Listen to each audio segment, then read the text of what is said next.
Random House Audio presents the All-Girl Filling Station's Last Reunion, written and read by Fannie Flagg. Pulaski, Wisconsin, June 28, 2010. A few years ago, if someone had told me that I would be at this reunion today, I wouldn't have believed them in a million years. And yet, here I am. Mrs. Earle Poole, Jr. Prologue. The Beginning. Lwów, Poland, April the 1st, 1909. In the year 1908, Stanislaw Ludwik Jurda-Belinsky, a tall, raw-boned boy of 14, was facing a future of uncertainty. Life in Poland under Russian rule was bleak and dangerous. Polish men and boys were being conscripted to serve in the Tsar's army, and in an attempt to destroy Polish unity, Catholics and priests had been jailed for anti-Russian sentiments. Churches were shut down, and Stanislaw's father and 3 uncles had been sent to prison camps for speaking out. But with encouragement from his older brother Vincent, who had escaped Poland 5 years earlier, Stanislaw arrived in New York with nothing but the ill-fitting plaid woolen suit he was wearing, a photograph of his mother and sisters, and the promise of a job. With the help of a Polish stevedore who he had befriended on the ship, he managed to hop a freight train. 5 days later, Stanislaw arrived on his brother's doorstep in Chicago, excited and ready to begin his brand new life. He had been told that in America, if you worked hard, anything was possible. A most unusual week. Point Clear, Alabama, Monday, June the 6th, 2005. 76 degrees and sunny.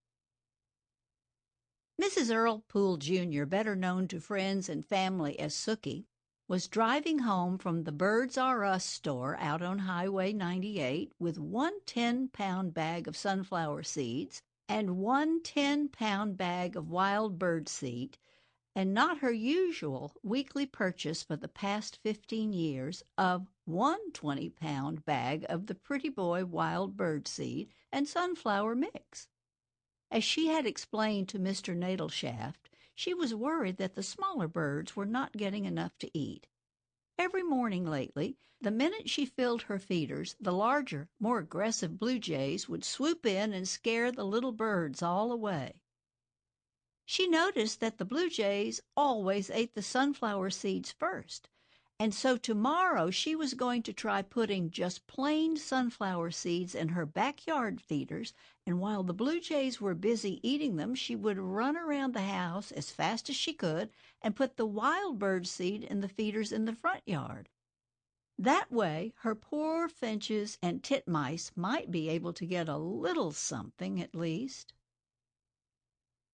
As she drove over the Mobile Bay Bridge, she looked out at the big, white, puffy clouds and saw a long row of pelicans flying low over the water. The bay was sparkling in the bright sun and already dotted with red, white, and blue sailboats headed out for the day. A few people fishing alongside the bridge waved as she passed by, and she smiled and waved back. She was almost to the other side when she suddenly began to experience some sort of a vague and unusual sense of well-being, and with good reason. Against all odds, she had just survived the last wedding of their 3 daughters, Dee Dee, Cece, and Lily.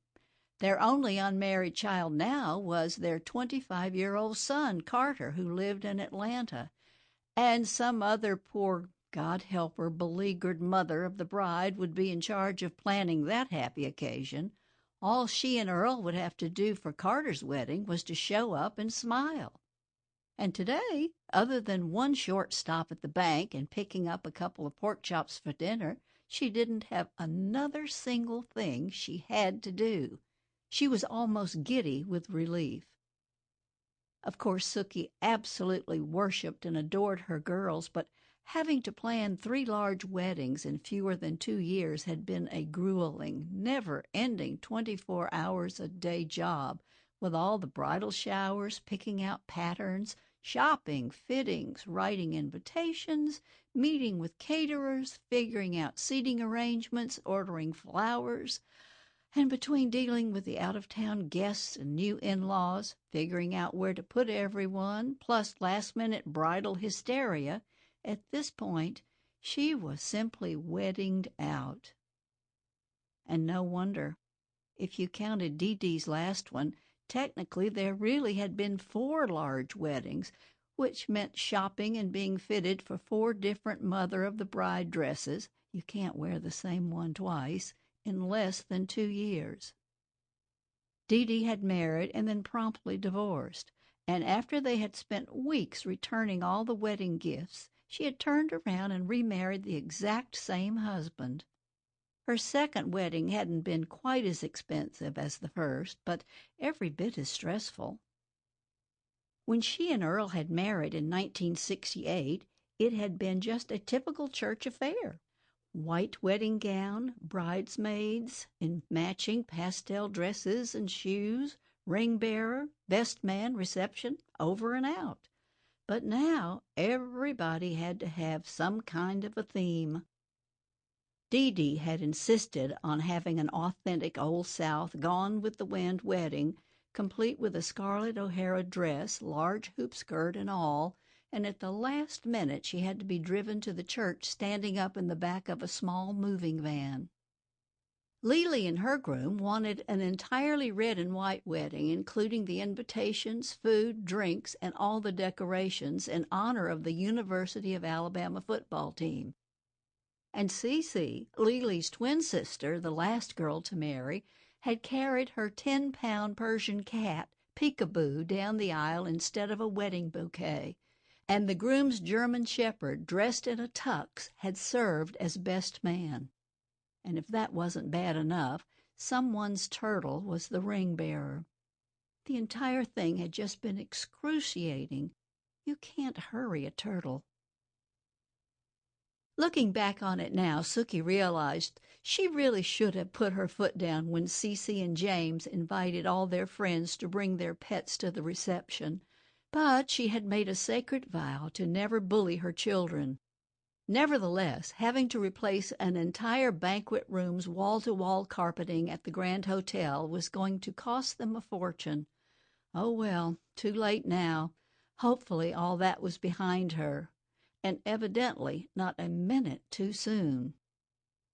2 days ago, when Cece left for her honeymoon, Sookie had broken down and sobbed uncontrollably. She didn't know if she was experiencing empty nest syndrome or just plain exhaustion. She knew she must be tired. At the reception, she had introduced a man to his own wife twice. The truth was, as sad as she was to see Cece and James drive off, she had been secretly looking forward to going home, taking off all her clothes, and crawling into bed for about 5 years. But even that had been put on hold. At the last minute, James' parents, his sister, and her husband had decided to stay over an extra night, so she had to quickly try and whip up a little going-away brunch for them. Granted, it wasn't much.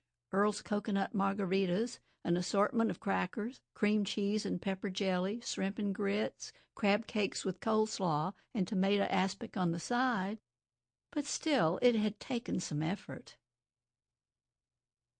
When Sookie drove into the little town of Point Clear and passed the Page and Palette bookstore, it occurred to her that maybe tomorrow she would stop in and pick up a good book. She hadn't had time to read anything other than her daily horoscope, the Kappa newsletter, and an occasional Birds and Blooms magazine. We could be at war for all she knew.